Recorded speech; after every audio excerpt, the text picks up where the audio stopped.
Breaking news చూస్తున్నా మహబూబ్ నగర్ జిల్లా జడ్చర్ల బాలికల గురుకుల పాఠశాల వైస్ ప్రిన్సిపల్ రాజ్యలక్ష్మి 10వ తరగతి విద్యార్థినిపై లైంగిక వేధింపులకు పాల్పడింది. పాఠశాలలో పోలీసు కళాజాత బృందం నిర్వహించిన అవేర్నెస్ ప్రోగ్రాంలో ఈ విషయం వెలుగులోకి వచ్చింది. వైస్ ప్రిన్సిపల్ ప్రతిరోజు రాత్రి సమయంలో పోర్న్ వీడియోలు చూపిస్తూ అసభ్యకరంగా ప్రవర్తించేదని బాధితురాలు తెలిపింది. బాలిక తల్లిదండ్రులు పోలీసులకు ఫిర్యాదు చేయగా బాలికను బాలల సంక్షేమ మండలానికి తరలించారు పోలీసులు. ఈ ఘటనపై వైస్ ప్రిన్సిపల్ రాజ్యలక్ష్మి, ప్రిన్సిపల్ రజనిపై పోక్సో కేసు నమోదు చేశారు. అలాగే వారిని విధుల నుంచి సస్పెండ్ చేశారు కలెక్టర్.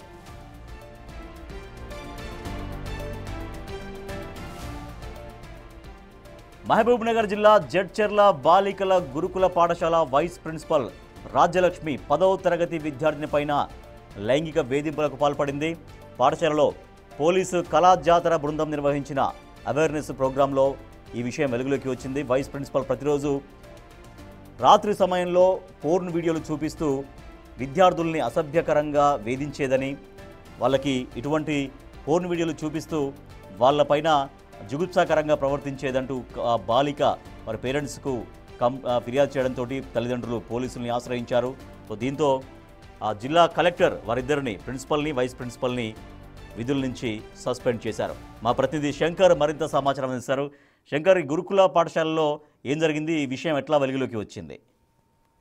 ఎస్ రాజేష్, మహబూబ్ నగర్ జిల్లా జడ్చర్ల నియోజకవర్గానికి సంబంధించినటువంటి ఓ గురుకుల పాఠశాలలో మహిళా ప్రిన్సిపల్ లైంగిక వేధింపులకు పాల్పడడం హాట్ టాపిక్ గా మారుతుంది. విద్యాబుద్ధులు నేర్పాల్సినటువంటి ఒక మహిళా ప్రిన్సిపల్ విద్యార్థుల పట్ల అసభ్యంగా ప్రవర్తించడంతో పాటు వారికి పోర్న్ వీడియోస్ చూపిస్తూ కూడా పూర్తి స్థాయిలో ఇబ్బందులకు గురి చేసిందని చెప్తున్నారు. దీంతో ఒక్కసారిగా పూర్తిగా ఇదంతా కూడా హాట్ టాపిక్ గా మారుతుంది. ఎందుకంటే ఒక కళాశాలలో తోటి మహిళలకు, అంటే మహిళా విద్యార్థుల మహిళా ప్రిన్సిపాల్ గా ఉన్నటువంటి ఆమె పిల్లలకు విద్యాబుద్ధులు నేర్పాలి, నడవడిక నేర్పాలి, ఎలా ఉండాలి, ఎలా చదువుకోవాలని నేర్పాల్సింది పోయి ఈ విధంగా ప్రవర్తించడం ఎంతవరకు సమంజసం అంటూ కూడా స్థానికంగా ఉన్నటువంటి దగ్గర చర్చ నడుస్తుంది. ఇక దీనికి సంబంధించి ప్రధానంగా ఆ స్కూల్లో ఒక కళాజాత ప్రదర్శన నడుస్తుంది. ఆ కళాజాత ప్రదర్శనకు సంబంధించి అవేర్నెస్ ప్రోగ్రామ్ లో భాగంగా కూడా ఈ విధంగా ఒక 10th క్లాస్ విద్యార్థిని వైస్ ప్రిన్సిపాల్ ఈ విధంగా గురి చేస్తున్నట్టు కూడా వాళ్ళు అక్కడికి వచ్చినటువంటి ఒక మహిళా కానిస్టేబుల్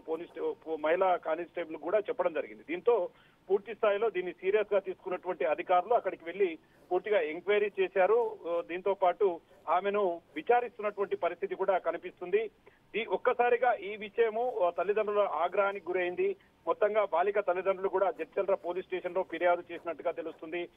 ఈ విషయం తెలుసుకున్నటువంటి పోలీసులు కూడా ప్రిన్సిపాల్ ని వెళ్లి అడిగారు. అయితే ఈ విషయం బయటికి పొక్కకూడదని చెప్పి ఎంత ప్రయత్నించినప్పటికీ పూర్తి స్థాయిలో ఇది బయటపడడంతో ఒక్కసారిగా పాఠశాలల్లో ఆందోళనకర వాతావరణం నెలకొన్నటువంటి పరిస్థితి. మొత్తంగా దీంట్లో పోలీసులు రంగప్రవేశం చేశారు. డిఎస్పీ వెంకటేశ్వర్లు కూడా గురుకుల పాఠశాలకు వెళ్లడంతో పాటు ఆ సిబ్బందిని, ఎవరైతే పాఠశాలలో పనిచేస్తున్నటువంటి సిబ్బందిని పిలిపించి ఈ యొక్క రాజ్యలక్ష్మికి సంబంధించినటువంటి బిహేవియర్ పట్ల వాళ్ళతో కూడా సమాచారం తీసుకున్నటువంటి సమాచారం కనిపిస్తుంది. ఇక బాలికపై అసభ్యకరమైనటువంటి రీతిలో వివరించినటువంటి ఆమెపై పోక్సో కేసు నమోదు చేసేటట్టుగా కూడా తెలుస్తుంది. ఎస్పీ ఆదేశాల మేరకు కూడా ప్రిన్సిపాల్ పై చర్యలు తీసుకునేందుకు రంగం సిద్ధమవుతున్నటువంటి సిచ్యువేషన్ కనపడుతుంది. రాజేష్, ఏదేమైనప్పటికీ ఒకవేళ ఆ విద్యార్థి పట్ల పురుషులు ఎవరైతే ఉపాధ్యాయుడు ఉంటాడో అతను ఎక్కడైనా సరే లైంగిక వేధింపులకు గురి చేయడం అలాంటివి ఉంటాయి. కానీ ఇక్కడ టోటల్ గా డిఫరెంట్. ఒక కళాశాల వైస్ ప్రిన్సిపాల్ గా ఉన్నటువంటి రాజలక్ష్మి ఈ విధమైనటువంటి